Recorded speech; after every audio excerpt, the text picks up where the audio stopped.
I never thought when I was a youngster that I'd be living in retirement in Normandy in France.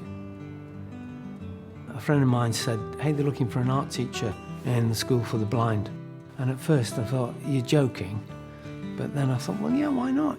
Especially pottery. You don't need full sight to do pottery. You can feel what you're doing. I was born in a village called Prestbury, which is in Cheshire, south of Manchester. And we lived behind the big manor house in a little cottage. And Dad worked on the estate, and I grew up there till I was about 8 years old. And one of the things I remember about staying in the Lake District was the old lady who owned the house used to take me for a walk around the garden. And she was an artist, and she'd get a sketch pad out and she'd draw the trees, and then she'd say, you have a go. I suppose looking back, that stimulated my first interest in art. High school was an all-boys school, so it was very... I mean, I'm sure, obviously, there were gay men and women in those days, but you didn't have the opportunity to meet them. I mean, I like women, but as friends, felt very different from my friends growing up as a teenager, especially because going through puberty and that. But I fell in love with another man, so I think it was Tarzan that started it. And in those days, I was about 8 years old, you could buy a flat packet with a strip of gum and a little picture card. And usually it was an animal or a bird or a football player or something like that. But when I opened this particular packet, it was a photograph of Tarzan, Johnny Weissmuller. I just fell in love. I thought, wow. And then I went on to see a film about Tarzan, and that was it. I wanted to be in that jungle, running around with just a loincloth, and I knew then, yeah. And of course, in those days, you know, it's a long time ago, it's the 60s. When I was a teenager, you don't talk about things like that. If anything came on TV, there were one or two incidents that came on the news, and my dad used to switch it off. Yeah. My parents didn't know anyone who had those, were that way inclined, so it wasn't until I went to college that things got easier. I met other people who had the same ideas as I had, and the same desires as I had.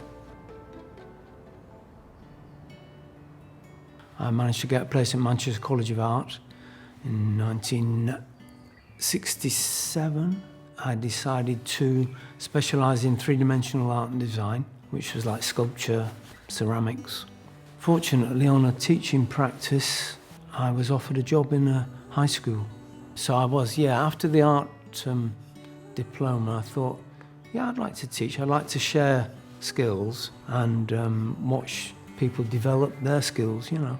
So I was there doing pottery and art for 10 years. And I must admit, after 10 years, making thumb pots every week, you know, 1,500 kids in that school. A friend of mine said, hey, they're looking for an art teacher in the school for the blind. And at first I thought, you're joking. But then I thought, well, yeah, why not, you know, especially pottery. You don't need full sight to do pottery. You can feel what you're doing. And then I moved and I got a job in school for kids with visual problems, which was great actually, because there were only 60 kids in the school. The age range was sort of 5 to 18, and that's how I found Normandy. So I've got some photos when I started work in the school for the visually impaired kids. We brought them here to Normandy on holiday in 1993. So when I got back home, I said to my partner, either we get a new car or a house in France. Eventually we moved and bought this place. We met through a friend of mine in a gay club who was not gay, but she liked gay men and she liked going around gay clubs.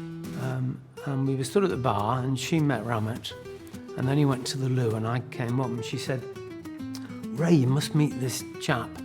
He's absolutely lovely. He's called Rabbit. So I said, Rabbit? She said, yeah, I think so. Anyway, he came out of the loo. She said, this is Rabbit. He said, no, it's Ramet. Because his father was Asian origin, he got an Asian name. And the rest is history. 40 odd years ago, yeah. When we moved here, we decided to do a civil union. Like one step down from a marriage. Well, you couldn't do marriages then. And then it all 1970s, things got legalised, and it's got better and better, as you all know. This is one of me and my partner Ramat when we moved here, actually, so that's about 20 years ago.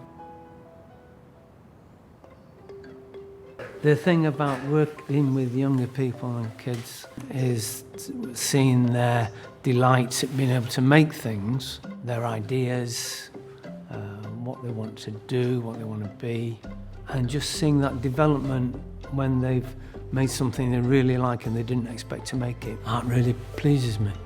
It's rewarding, yeah. Working with children with difficulties, as I did, hearing, sight, physical difficulties, they, at the end of the lesson, some of them used to come up and say, "Thank you, Mr. Pilkington, really enjoyed that." Whereas, in the big high school with 1,500 kids, nobody ever said that. What was difficult about working with visually impaired children?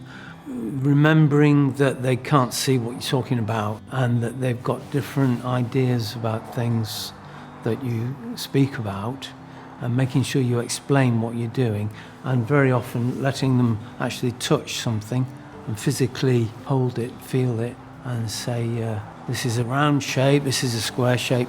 Many of them were Braille users as well, but the majority were okay with large print, and sound, obviously spoken instructions worked even better.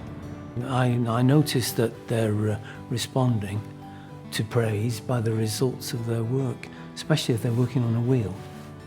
If you give someone a little bit of encouragement, it starts a development which can only get better, I hope.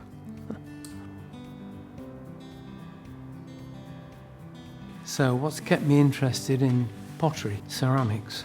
The main thing I think of when I talk about pottery and ceramics is how it helps me to relax. It's quite therapeutic, especially using a wheel. Some of the things I make I can sell, so it's a bit of pocket money. Sometimes I get commissions from people locally, and also I do some pottery lessons with some local kids and adults. It's a good way to meet people. Well, the kind of clay we use here is dug up locally, so I buy it ready, processed. You can buy clay that will fire to a high temperature, that they call stoneware, or a lower temperature they call earthenware. So it depends what you're making. Yeah, I just wanted to say, in regards to people who are different, which was difficult to cope with when I was growing up, that these days, obviously it's a lot easier, but I'm not happy about labelling people. We're all different, You've got to fight for your rights and for what you are. Teaching handicapped children, I spent a lot of my time trying to fight against these kids being labelled as, physically handicapped, mentally handicapped, blind, slow learners. Because if you give people a chance, they can do most things with a bit of help, and then those labels don't apply anymore. I think everybody needs the same opportunities, and let's hope that it just gets better and better.